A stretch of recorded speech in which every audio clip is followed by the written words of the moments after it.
안녕하십니까, 허정우입니다.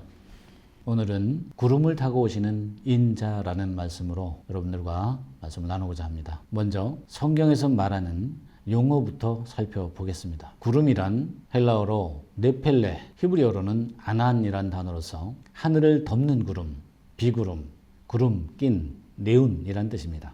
인자라는 말은 한자로 표기한 말이며 헬라어로 안드로포스 휘오스, 히브리어로는 아담 벤이란 단어로서 사람의 아들이란 뜻입니다. 성경에서 사람의 아들이라 하는 말은 육적인 사람의 아들을 말하는 것이 아닙니다. 모든 인간은 육적으로 부모된 아버지와 어머니 사이에서 사람의 아들로 태어납니다. 이렇게 당연한 육적인 현실을 영이신 창조주의 글로 남길 이유도 없고 목적도 없습니다. 왜냐하면 모든 피조물들은 세상 만물 속에서 이러한 과정들을 이치적으로 모두 겪었고 보았고 느꼈기 때문에 창조주 하나님은 이와 같이 모두가 경험한 만물의 이치를 들어 영적인 깨달음을 주고자 하신 것입니다. 우리가 사는 이 세상 만물은 하늘의 영적인 것의 발명품이며 하늘의 실상을 모형과 그림자로 인간들의 눈에 보여준 것입니다. 인간은 이렇게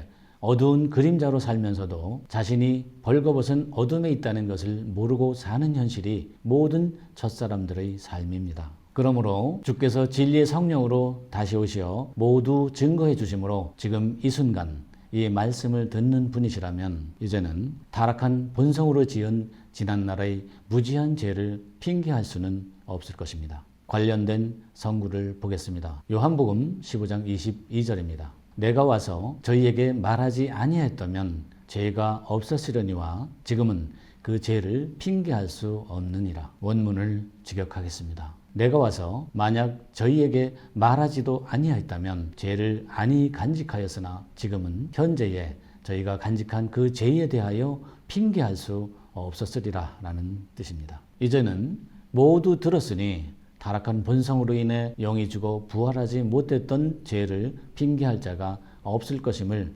말씀으로 증거하고 계십니다. 이와 같이 성경에서는 영이 죽은 혼적인 인간을 짐승이라 칭하시며 그 짐승으로 사는 혼적인 인간이 영이 다시 살아나는 부활로 영적인 인간이 되면 그를 사람이라 칭하십니다. 이렇게 사람이 되기 위한 혼적인 인간은 육적인 땅의 아버지를 버리고 광야로 나와 영적인 하늘 아버지를 만나기 위해 찾아 헤매는 고난이 시작됩니다. 구약 때 출애굽한 이스라엘도 그리했고 엘리야도 그리했고 주님 때 주의 길을 예비한 세례 요한도 그리했고 주님도 그리하셨습니다. 이와 관련된 말씀을 보겠습니다. 마태복음 23장 9절입니다. 땅에 있는 자를 아비라 하지 말라. 너희 아버지는 하나이시니 곧 하늘에 계신 자니라. 광야에서의 그런 고난 끝에 비로소 육신으로 낳지 아니한 자, 즉 여자가 낳지 아니한 자를 만나면 그가 바로 당신의 영적인 하늘 아버지가 되십니다. 그러므로 주님을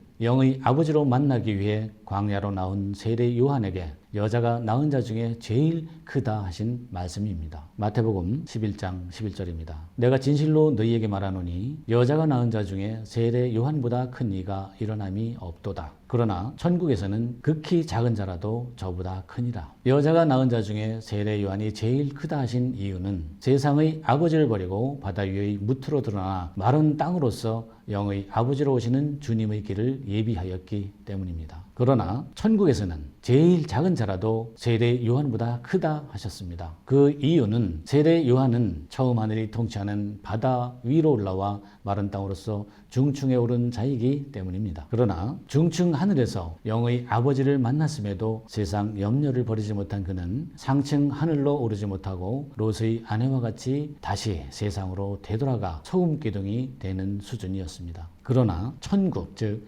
상층 하늘의 왕권을 소유한 자는 지극히 작은 자라 할지라도 하늘의 통치자로서 땅보다 크다는 뜻입니다. 이와 같이 주님께서도 죽은 자들 가운데서 사람의 아들로 이 세상에 최초로 오셨습니다. 그러므로 마태복음 6장에 주 기도문의 가르침에서 이렇게 기도하라 하시며 이미 버린 땅의 아버지 요셉이 있었기에 하늘에 계신 우리 아버지여 라고 하시며 다른 영의 아버지를 부르라 하신 것입니다. 주께서 첫째 날 빛으로 오셨다가 가신 이후 이 세상은 또다시 어둠이 되었고 말세에 진리 성령으로 다시 오시어 빛과 어둠을 또다시 가르게 됩니다. 이렇게 또다시 주야를 나누게 되는 자는 창세기 넷째 날에 성전으로 완성된 사람의 아들로 오는 두 큰 광명입니다. 이때에 두 큰 광명들에게 붙은 순서대로 사람의 아들이 되고 또 그에게 붙어서 사람의 아들의 아들이 됩니다. 사람의 아들의 아들은 사람의 아들을 통해 창조되는 것이며 이와 같이 창조된 사람의 아들은 아버지 하나님께 창조력을 받았고 그에게는 또다시 낳는 어머니의 능력이 있게 됩니다. 오묘하고 신묘막직한 이것이 새 하늘 또는 상층 하늘 곧 셋째 하늘의 신비이고 비밀입니다. 증거 성구를 보겠습니다. 고린도전서 15장 22절로 23절입니다. 아담 안에서 모든 사람이 죽은 것 같이 그리스도 안에서 모든 사람이 삶을 얻으리라. 그러나 각각 자기 차례대로 되리니 먼저는 첫 열매인 그리스도요 다음에는 그리스도 강림하실 때에 그에게 붙은 자요. 이 말씀을 원문으로 직역합니다. 왜냐하면 그 아담 안에서 모두가 죽은 것 같이 또한 이런 방법을 따라 그 그리스도 안에서 모두를 되살리리라. 그러나 각각 그 자기 자신의 질서 안에서 첫 열매로 기름 부음을 받고 그 다음에는 그가 강림하시는 그 안에서 기름 부음 받는 자들이라 라는 뜻입니다. 이렇게 그리스도의 강림은 붙는 순서대로 기름 부음을 받으며 이루어지게 됩니다. 다음은 무지개와 구름으로 세상과 하신 언약의 증거로 재림의 시대에 사람의 아들로 이루어질 영적인 일을 보겠습니다. 누가복음 17장 26절입니다. 노아의 때에 된 것과 같이 인자의 때에도 그러하리라. 또 창세기 9장 13절을 보겠습니다. 내가 내 무지개를 구름 속에 두었나니 이것이 나의 세상과의 언약의 증거니라. 이 말씀을 원문으로 직역하겠습니다. 내가 무지개의 자를 비구름으로 일어나게 하였나니 나와 세상 사이의 언약의 증거니라 라는 뜻입니다. 현재 내보내는 영상과 앞으로 내보낼 영상의 모든 성경의 원문 직역과 오역들은 장자들의 총회에서 모두 확인하실 수 있습니다. 무지개란 단어는 캐셰트로서 무지개, 활 쏘는 사람, 활 모양, 활 가진 병사, 화살이 미치는 거리란 뜻이며 명사, 여성 단수, 전미사 공성 1인칭 단수로 쓰였습니다. 이는 구부리다, 올무를 놓다, 덫을 놓다 라는 뜻의 쿠시와 밀도가 높다, 고통스럽게 하다, 잔인하다, 비탄에 빠지게 하다 라는 뜻을 가진 카시아의 합성어로 된 글자입니다. 영적으로 이렇게 노아의 때와 롯 때와 같은 마지막 때에 여호와께서 언약의 증거로 이 세상에 보이실 무지개, 즉 활 쏘는 사람의 자아를 비구름으로 일어나게 하신 것은 중충에 덫을 놓는 것입니다. 그곳은 생명의 부활과 심판의 부활로 나뉘게 되는 잔인한 곳이며 밀도가 높은 곳으로서 바닷가 모래와 같이 수많은 자들이 몰려올 성소 곧 오를수록 좁아지는 둘째 하늘과 셋째 하늘을 말합니다. 이렇게 둘째 하늘에 비구름이 일어나게 할 때에는 말씀에 대해 아는 것이 없는 세상 목자들의 무지한 어둠이 모두 드러나 통치하던 처음 하늘의 권능들이 설 자리를 잃게 되고 흔들리게 될 것이란 예언의 말씀입니다. 마태복음 24장 29절 말씀을 보겠습니다. 그날 환난 후에 즉시 해가 어두워지며 달이 빛을 내지 아니하며 별들이 하늘에서 떨어지며 하늘의 권능들이 흔들리리라. 이 말씀을 원문으로 직역하면 저 사람들의 그 날들에 그들이 그 괴로움과 함께 즉시 저 해가 어두워지며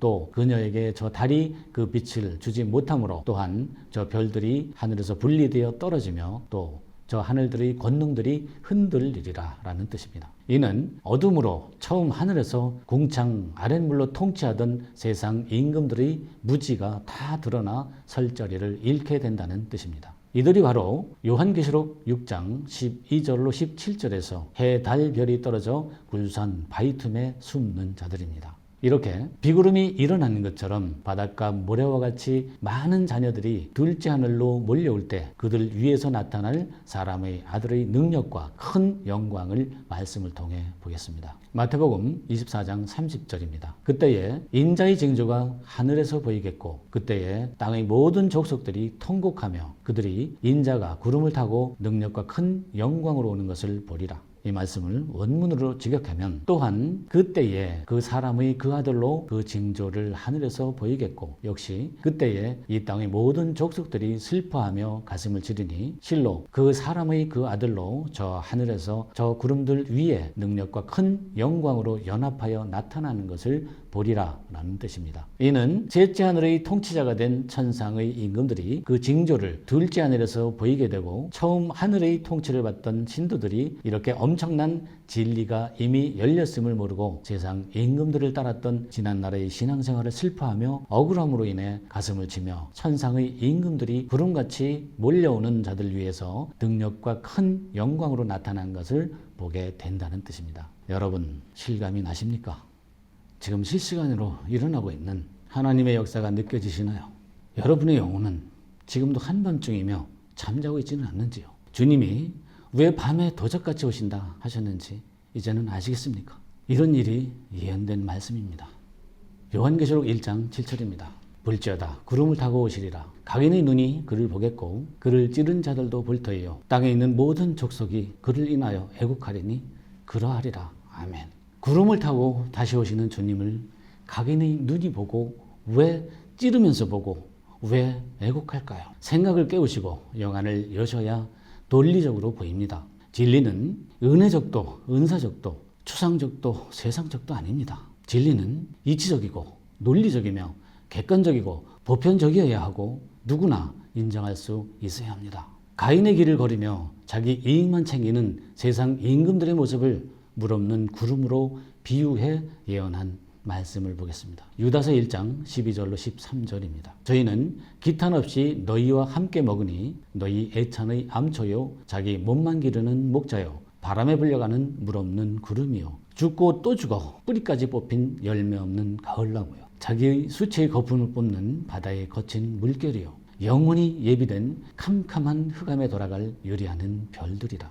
이 말씀은 원문으로 직역하지 않아도 약속의 자녀라면 모두 이해하실 수 있는 말씀입니다. 이제는 기독교의 본질이 무엇인지 아셔야 할 때입니다. 맹목적인 신앙으로 해오던 행위의 예배가 아닌 진리를 깨닫는 논리적인 예배를 드려야 합니다. 헬라어로 알레데이아는 기독교의 본질, 즉 진리, 참됨, 진실, 사실, 잘못의 반대라는 뜻입니다. 진리를 모르고 드리는 행위적인 예배는 자신에게 아무것도 가져다 주지 않습니다. 사도 바울의 고백을 보겠습니다. 빌립보서 3장 8절로 9절입니다. 모든 것을 해로 여김은 내 주 그리스도 예수를 아는 지식이 가장 고상함을 인함이라. 내가 그를 위하여 모든 것을 잊어버리고 배설물로 여김은 그리스도를 얻고 그 안에서 발견되려 함이니 내가 가진 의는 율법에서 난 것이 아니요 오직 그리스도를 믿음으로 말미암은 것이니 곧 믿음으로 하나님께로서 난 의라.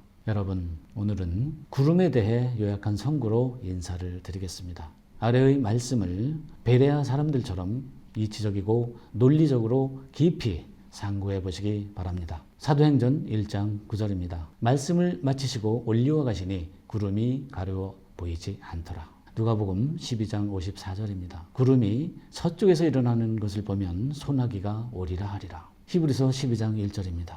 우리에게 구름같이 둘러싼 허다한 증인들이 있도다. 요한계시록 14장 14절입니다. 내가 보니 흰 구름이 있고 구름 위에 사람의 아들과 같은 이가 앉았는데 그 머리에는 금 면류관이 있고 그 손에는 이한 나스를 가졌더라. 요한계시록 11장 12절입니다. 하늘로부터 큰 음성이 있어 이리로 올라오라 함을 저희가 듣고 구름을 타고 하늘로 올라가니 저희 원수들도 구경하더라. 하늘의 음성에 따라 구름을 타고 하늘로 올라가는 저희는 먼저 영광을 받는 두 증인을 가리킵니다. 종말의 끝에서 두 증인을 핍박하던 세상의 원수들이 그 광경을 보고 두려워 떨며 경악하는 일이 일어나게 될 것입니다. 이제는 의식이 깨어나시기 바랍니다. 오늘은 여기서 인사드리겠습니다. 감사드립니다.